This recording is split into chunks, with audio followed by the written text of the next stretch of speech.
Gold, trusted gold buyers. మీరు తాకట్టు పెట్టిన బంగారాన్ని విడిపించి ఈ రోజు ఉన్న మార్కెట్ ధరకు కొనబడను.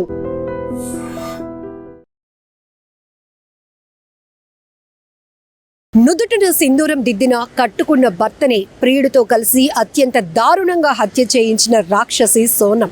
మేఘాలయ షిల్లాంగ్లో హనీమూన్కి వెళ్ళినటువంటి ఈ జంట కేసులో చాలా బిగ్ ట్విస్ట్. ఆఖరికి పోలీసులు కూడా కంగు తిన్నటువంటి విస్తుపోయే నిజాలు ఒక్కొక్కటిగా బయటకు వచ్చాయి. ఒక టూరిస్ట్ గైడ్ ఇచ్చినటువంటి ఆ ఇన్ఫర్మేషన్ ఆధారంగా కేసు కొలిక్కి వచ్చింది. కళ్ళు బయలు కమ్ముతున్నాయి ఈ సోనం గురించి వింటుంటేనే. అవును, తనకన్నా 5 ఏళ్ళు చిన్న వయసు ఉన్నటువంటి రాజ్ కుష్వాగ్తో ప్రేమలో పడింది ఈ సోనం. అయితే ప్రేమించిన వాడితోనే పెళ్లి చేసుకోవచ్చు కదా, పెద్దల్ని ఒప్పించుకోవచ్చు కదా. కాదే, అనవసరంగా ఒక అమాయకుణ్ణి బలి తీసుకుంది తన ప్రేమ కోసం, తన వ్యామోహం కోసం అని చెప్తాను. ఎందుకంటే నుదుటిన సింధూరం దిద్దిన ఫోటోలు ఇంకా చూసేవారికి కూడా చూడ ముచ్చటైన జంట అని అనిపించుకునే లోపే అంత మంచి భర్తను ఎంత కిరాతకంగా హత్య చేసావే రాక్షసి అనే స్థాయికి ఈ ఫోటోలకు సంబంధించినటువంటి పరిస్థితులు మారిపోయాయి. అసలు ఏమనాలి ఇలాంటి వాళ్ళని? ప్రేమించడం అస్సలు తప్పు కాదు, కానీ ఆ ప్రేమ గురించి ఇంట్లో ఒప్పించుకొని పెళ్లి చేసుకోలేనటువంటి ధైర్యం లేనివి ఈ సోనంకి, ఆమె ప్రియుడు రాజ్ కుష్వాకి ఇంకొక వ్యక్తిని, అసలు సంబంధమే లేనటువంటి వ్యక్తిని, అమాయకుడైనటువంటి ఒక వ్యక్తిని చంపే హక్కు మీకు ఎవరిచ్చారు అనేది ఇక్కడ పెద్ద ప్రశ్న. ఎందుకంటే వీరిద్దరూ ప్రేమించుకుంటున్నారు సరే, ఈ సోనం వాళ్ళ తల్లికి కూడా చెప్పింది. కానీ అనుకోని కారణాలు లేకపోతే అక్కడ ఉన్నటువంటి అవసరాలు తెలీదు, ఆమె ఏదో రకంగా ఆమెకు ఒక కౌన్సిలింగ్ ఇచ్చి, లేదు నువ్వు ప్రేమించిన వాడి కంటే ఇతగాడు అందగాడు, మంచి వ్యాపారి, ఈ అబ్బాయిని పెళ్లి చేసుకుంటే నువ్వు బాగా సెటిల్ అయిపోతావని నచ్చజెప్పి ఇష్టం లేని పెళ్లి జరిపించారు. కానీ ఆ ఇష్టం లేనటువంటి ఆ అమ్మాయి ఆలోచన ఇంత క్రూరత్వానికి, ఇంత కర్కశమైనటువంటి ప్లాన్కి దారి తీస్తుందని ఎవరు ఊహించుకోలేకపోయారు. అప్పటికి సోనం తన తల్లికి చెప్పిందంట, ఇష్టం లేని పెళ్లి చేస్తే పెళ్లి చేసుకునే వాడిని చంపేస్తాను అని చెప్పి. అదేదో ఆమె లైట్గా తీసుకుంది, కానీ ఇంత దారుణానికి ఒడగడతదని ఎవరు ఊహించుకోలేదు. మే 11న రాజా రఘువంశీ అనే వ్యాపారవేత్తను పెళ్లి చేసుకున్నటువంటి సోనం, వీడియోలు కూడా మీరు చూస్తున్నారుగా, నుదుటిన సింధూరం కూడా ఆయనతో దిద్దించుకుంది. ఆ సమయంలో కూడా ఒక మంచి వ్యక్తి, ఒక వ్యాపారవేత్త, అందగాడు తన జీవితంలోనికి వస్తున్నాడు అంటే ఆ అమ్మాయి ఆ ఫీలింగ్స్ ఎంత హ్యాపీగా ఉంటాయి. నా జీవితంలోకి ఒక మంచి వ్యక్తి వస్తున్నారు అనే ఆనందం ఆ మొహంలో ఎక్కడ కనపడలేదు. ఇష్టం లేని పెళ్ళే జరుగుతోంది, ఈ వ్యక్తిని నేను ఎలా అడ్డు తొలగించుకోవాలనే ప్లాన్తో పూర్తిగా ఆమె మైండ్ చెడిపోయింది. ఆమె బుర్ర నిండా క్రూరత్వంతో నిండిపోవడం వల్లే మర్డర్కి ప్లాన్ చేసుకుంది తప్ప తన లైఫ్ లో అడుగు పెట్టినటువంటి భర్తను ఆహ్వానించలేకపోయింది. ఆ ఫీలింగ్స్ ని, ఆ పెళ్లి బంధాన్ని కూడా ఆస్వాదించలేనటువంటి మైండ్ లోనికి వెళ్ళిపోయింది. అందుకే ప్రియుడికి ఒకటే ఒక మాట చెప్పిందంట సోనం, నా భర్తను చంపేయి, నిన్ను నేను పెళ్లి చేసుకుంటాను అని. అసలు ఇదేం స్టేట్మెంట్! వినడానికి ఎంత క్రూరంగా ఉంది. ఇక్కడ కొంతమంది మగవాళ్ళని మనం చూస్తూ ఉంటాం, అంటే వాళ్ళు కొంత బ్రేవ్నెస్ కావచ్చు, లేకపోతే ఇంకొకటి అగ్రెసివ్ ఫీలింగ్స్తో ఉండి ఇలాంటి స్టేట్మెంట్లు ఇస్తే ఇది ఇవ్వచ్చు. అది కూడా ఇంట్లో వాళ్ళు, నేను ప్రేమించిన అమ్మాయిని పెళ్లి చేయకపోతే మాత్రం నేను చచ్చిపోతా, లేకపోతే మిమ్మల్ని చంపేస్తా, ఏదో ఇట్లా అంటూ ఉంటారు. కానీ ఒక అమ్మాయి తన లవర్తో చెప్పిన మాట, తన తల్లితో చెప్పిన స్టేట్మెంట్స్ ఇప్పుడు ఈ బిగ్ ట్విస్ట్ అని చెప్పొచ్చు. ఆల్రెడీ తన తల్లితో చెప్పింది, నాకు ఇష్టం లేని పెళ్లి చేస్తే పెళ్లి చేసుకునేవాడిని చంపేస్తాను అని. అలానే ప్రియుడితో చెప్పింది, నా భర్తను చంపేస్తే నిన్నే పెళ్లి చేసుకుంటానని. ఇక్కడ ఈ సోనం, మనం స్క్రీన్ పై చూస్తున్న ఈ అందమైన అమ్మాయినా ఇంత రాక్షసత్వపు ఆలోచనతో నిండిపోయినటువంటి మహిళ అని అనిపిస్తోంది కదా. అవును, ఈమెనే ఆమె.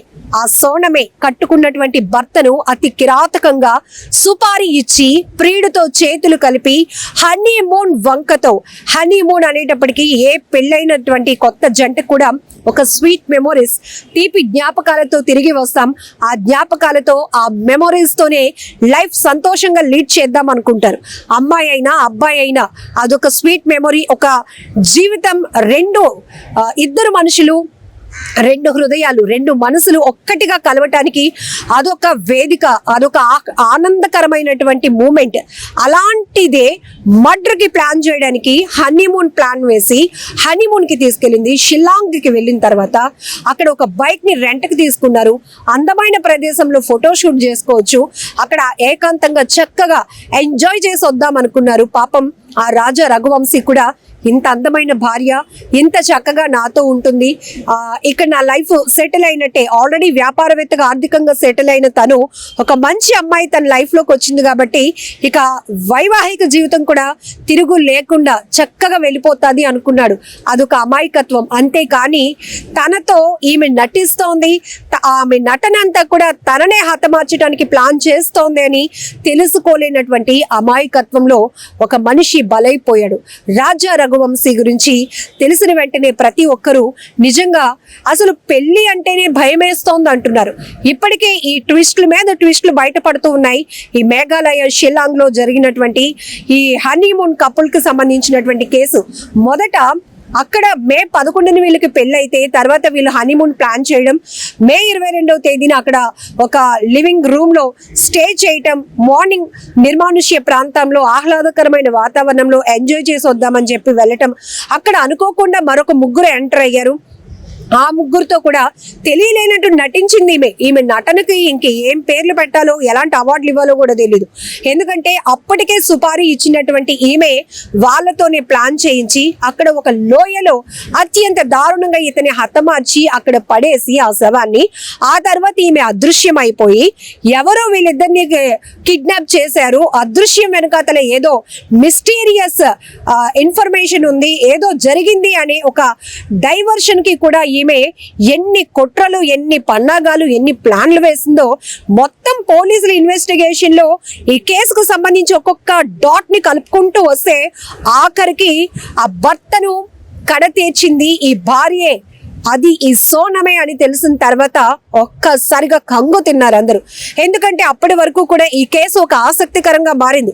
ఒక అంటే ఊహించలేదు, ఎవరో కొద్దిమంది బాగా ఇలాంటి నేర ఘటనలు చూసిన వాళ్ళు, కొంత ఇంటెలిజెంట్ ఉన్న వాళ్ళు, ఇలాంటి వాళ్ళు భర్త అక్కడ శవం అయ్యాడు, భార్య కనిపించలేదంటే ఇదేదో స్కెచ్ అని కొంతమంది, అది కూడా ఒక 10 to 15 మెంబర్స్ 15% వరకు ఊహించి ఉండొచ్చు. మిగతా వాళ్ళంతా అయ్యో కొత్తగా పెళ్ళైన నవ దంపతులు వాళ్ళు హనీమూన్ కి వెళ్ళారు, భర్త చూస్తే అక్కడ అత్యంత క్రూరంగా హత్య చేశారు, ఆమె ఏమో అదృశ్యమైంది, ఏమై ఉంటుంది, ఆమెను రక్షించండి, ఆమెను కాపాడండి, అసలు ఎవరు ఎత్తుకుపోయారు వీళ్ళని అని ఎంతో ఎంతో సున్నితత్వమైనటువంటి కామెంట్లు కావచ్చు, డిమాండ్ కూడా వ్యక్తమైంది. ఆఖరికి కుటుంబ సభ్యులు కూడా ఎవరో మనుషుల్ని అక్రమ రవాణా చేసే వాళ్ళు మా సిస్టర్ ని ఎత్తుకుపోయి ఉంటారు అనేటటువంటి వాయిస్ ని కూడా రైజ్ చేశారు.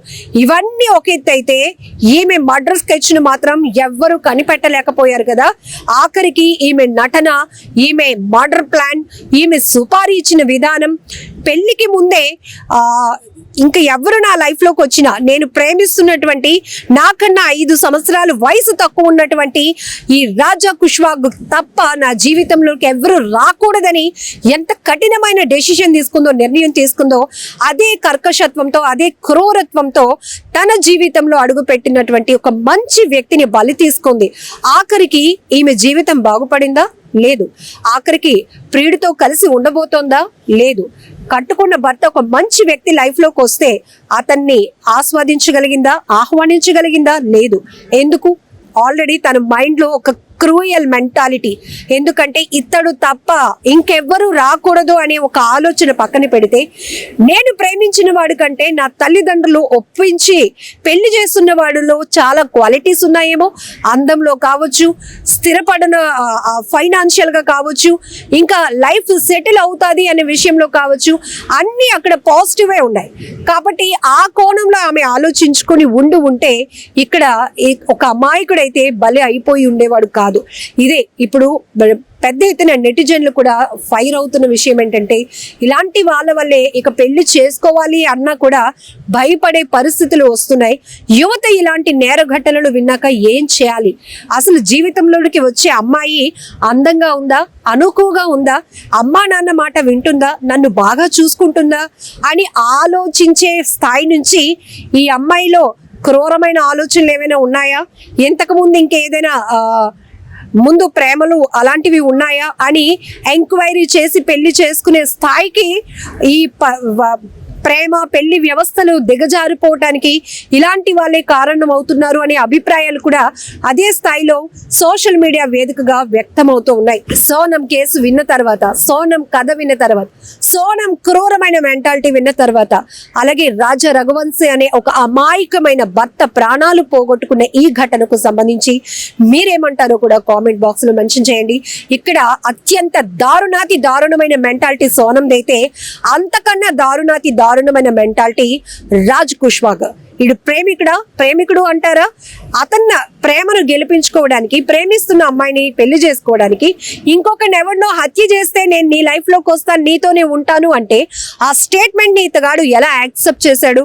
రేపొద్దున్న ఇంకొకరు మోజులో పడి నన్ను కూడా చంపేస్తాదేమో, నాకు కూడా నాపై కూడా మర్డర్ స్కెచ్ వేస్తుందేమో అని ఆలోచన వాడికి కూడా రావాలి కదా. ఇక్కడ ఎన్ని కోణాలు అంటే, మొత్తానికి ఒక మంచి వ్యక్తిని, ఒక మంచి భర్తని తను హతమార్చింది. ఇప్పుడు మొత్తం చీ కొడుతున్నారు. సోనం పేరు వింటేనే యావత్ సమాజం కూడా చీ కొడుతోంది. చిచ్చి, నువ్వు మనిషివేనా, నువ్వు మహిళవేనా, నువ్వు ఒక రాక్షసువి, అందం ముసుగు తొడుక్కున్నటువంటి రాక్షసువి, క్రూరమైనటువంటి మనసు, క్రూరమైన ఆలోచన కలిగిన దానివి, నీలాంటి వాళ్ళని క్షమించకూడదు, అదే స్థాయిలో నీకు కూడా శిక్ష పడాలి అంటూ నెటిజన్లు అయితే డిమాండ్ చేస్తున్నటువంటి పరిస్థితికి ఈ కేసు మారింది. సో మీరేమంటారో కూడా కామెంట్ బాక్స్ లో మెన్షన్ చేయండి. నిజంగా ప్రస్తుతం ఉన్నటువంటి సమాజం దేనికి ప్రయారిటీ ఇస్తుంది?